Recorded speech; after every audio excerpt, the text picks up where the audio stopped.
भक्तों राम राम, राधे श्याम। भक्ति भाव विद रेणु रस्तोगी चैनल में मैं आपका स्वागत करती हूँ। तो जिनका आज जन्मदिन है उन सभी को हार्दिक शुभकामनाएं, और जिनकी मैरिज एनिवर्सरी है उन सभी को भी हार्दिक शुभकामनाएं। तो आशा करती हूँ कि आप सब कुशल मंगल होंगे। तो आज की वीडियो रहने वाली है कि नवरात्रि कब से शुरू हैं, कब तक रहेंगे, और सूर्य ग्रहण है तो कहाँ है और कैसे है, और यही सारी बातें आज की वीडियो में रहने वाली हैं। और अष्टमी कब की है और नवमी कब करनी है और दशहरा कब का है। तो शुरू करते हैं। तो आप सभी को नवरात्रि की हार्दिक शुभकामनाएं, और आपके नवरात्रि मंगलमय हों और माता रानी की कृपा आपके ऊपर बनी रहे। तो सबसे पहले नवरात्रि जो शुरू है प्रतिपदा होती है, तो ये 6 महीने में एक बार आते हैं। तो 6 महीने बाद जो नवरात्रे आते हैं, तो ये जो नवरात्रे हैं वो शारदीय नवरात्रों के नाम से जाने जाते हैं। तो और ये है इस बार जो पढ़ रहे हैं नवरात्रे, वो पढ़ रहे हैं 22 सितंबर से। तो 22 सितंबर का दिन है सोमवार। तो सोमवार को प्रतिपदा पूरे दिन है, और आप कलश की स्थापना शुभ मुहूर्त में करना चाहते हैं तो मैं आपको कलश की स्थापना के लिए मुहूर्त भी बता देती हूँ कि शुभ मुहूर्त कौन कौन से हैं। तो कलश की स्थापना करने के लिए हमने एक कलश, जो भी कलश हम स्थापना करेंगे तो वो चाहे आप कलश मिट्टी का ले लें, जैसे ये कलश है तो ये आप मिट्टी का ले लें, पीतल का ले लें, तांबे का ले लें, किसी भी धातु का आप ले सकते हैं। मिट्टी सबसे ज़्यादा शुद्ध मानी जाती है, इसलिए आप मिट्टी का कलश ले सकते हैं। तो इसकी स्थापना का समय है सुबह 3:55 से है 4:30 बजे तक। और उसके बाद जो दूसरा मुहूर्त है वो 6:15 से लेकर है 8:06 तक। और तीसरा जो मुहूर्त है वो 8:15 बजे से लेकर 9:45 बजे तक। तो ये 3 मुहूर्त हैं। ब्रह्म मुहूर्त का 3:55 से शुरू है, यानी कि आप करीब करीब 4 बजे मान लीजिए ऐसे। तो आप ब्रह्म मुहूर्त में करना चाहें ब्रह्म मुहूर्त में कर सकते हैं, और यदि आपके पास संभव ना हो तो एक अभिजीत मुहूर्त है जो है 11:05 से शुरू होगा, और वो है 12:35 तक, यानी कि 12:30 बजे तक मान लीजिए। वो मुहूर्त है अभिजीत मुहूर्त।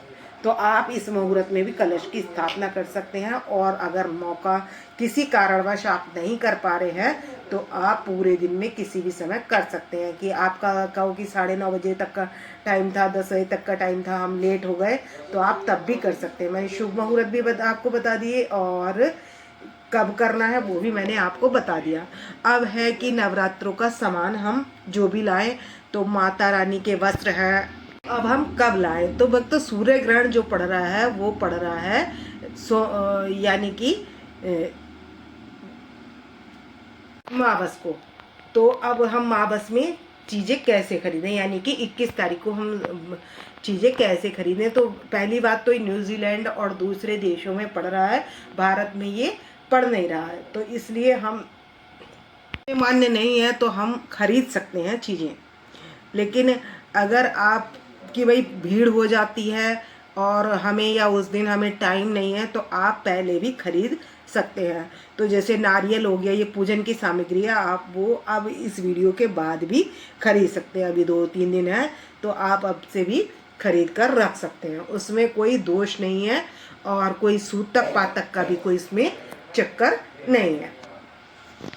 तो अष्टमी है 30 तारीख की, और सप्तमी का व्रत 29 तारीख को रखा जाएगा। जिनके घर में अष्टमी मनाई जाती है वो 30 तारीख को मनाएंगे, और नवमी मनाएंगे 1 तारीख को, और 2 तारीख को मनाएंगे दशमी दशहरा, और 3 तारीख की हमारी होगी एकादशी। तो इस तरीके से ये अष्टमी और सप्तमी, अष्टमी, नवमी भी इस तरीके से मनाई जाएगी। तो 9 दिन के पूरे नवरात्रे हैं। तो इस बार नवरात्रे पूरे हैं। तो आप पहले दिन से ही भोग में क्या लें, तो एक तो छुआरे ले लें, पंचमेवा ले लें अपनी माता रानी के लिए।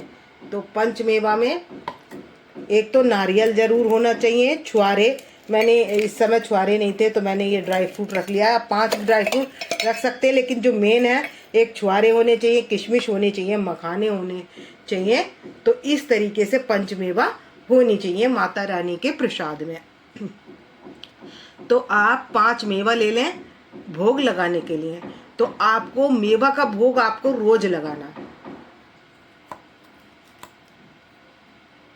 तो जैसे कि मैंने बादाम अखरोट ये ले लिए, आपको 5 मेवा तो लेनी है, लेकिन उसमें जो ऐड करना है आप एक्स्ट्रा भी रख सकते हैं। ये नहीं है कि आप नहीं रख सकते, मेवा रख सकते हैं, लेकिन जो मेवा जरूरी रखनी है वो है गोला, छुआरे, किशमिश और मखाने। ये 4 तो आपको रखने ही रखने हैं। तो बाकी आपके पास और ड्राई फ्रूट हैं तो आप वो भी भोग में रख सकते हैं। और कोई भी मावे की बर्फ़ी आप घर में बनाकर अपनी माता रानी को भोग में लगा सकते हैं। तो वो आप पहले ही कर लें। और आप क्या करें, जैसे 22 तारीख से नवरात्रि है, तो आप 20 तारीख में आपके श्राद्ध पक्ष भले ही चल रहा हो, तब भी आप क्या कर सकते हैं, अपने मंदिर की झाड़ पोंछ कर ले, अच्छे से साफ कर ले। वो सब काम आपका 21 तारीख तक कंप्लीट हो जाना चाहिए। डीप क्लीनिंग आपको 21 तारीख तक जरूर कर लेनी है मंदिर की। और जिस रूम में आपका मंदिर है उस रूम में जाले वगैरह सब कुछ अच्छे से साफ कर लेना है और माता रानी के बिठाने की तैयारी पूरी कर लेनी है। तो आप नवरात्रि के लिए माता रानी की ड्रेस 9 कलर की भी ला सकते हैं और रेड कलर की। तो अगर आप नहीं ला सकते ज़्यादा तो आप रेड कलर की तो ज़रूर रहें। लाल गुलाबी इस तरीके की ड्रेस आप माता रानी के लिए जरूर लाएं। पान का भोग विशेष रूप से लगाया जाता है माता रानी को। पान, सुपारी और इलायची, ये 3 चीज़ें जरूर होनी चाहिए आपकी पूजा में। तो आप पहले दिन रख रहे हैं तो एक दिन रख लें और उसको 9 दिन तक उनके माता रानी के पास रखे रहने दें, क्योंकि ये सूखा होता है और ये 9 दिन तक चल जाता है। चाहे तो आप डेली भी रख सकते हैं और चाहे शुरू से लेके 9 दिन तक आप माता रानी के पास रख सकते हैं। और मैं नवरात्रों से रिलेटेड वीडियो अभी आपके पास अपलोड करूँगी।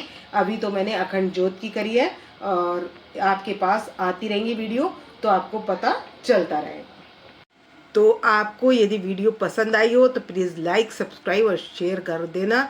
और शेयर ज़्यादा से ज़्यादा कर देना अपने मित्रों को और रिलेटिव्स को, क्योंकि ये सभी जानकारी आपके लिए यूज़फुल होगी।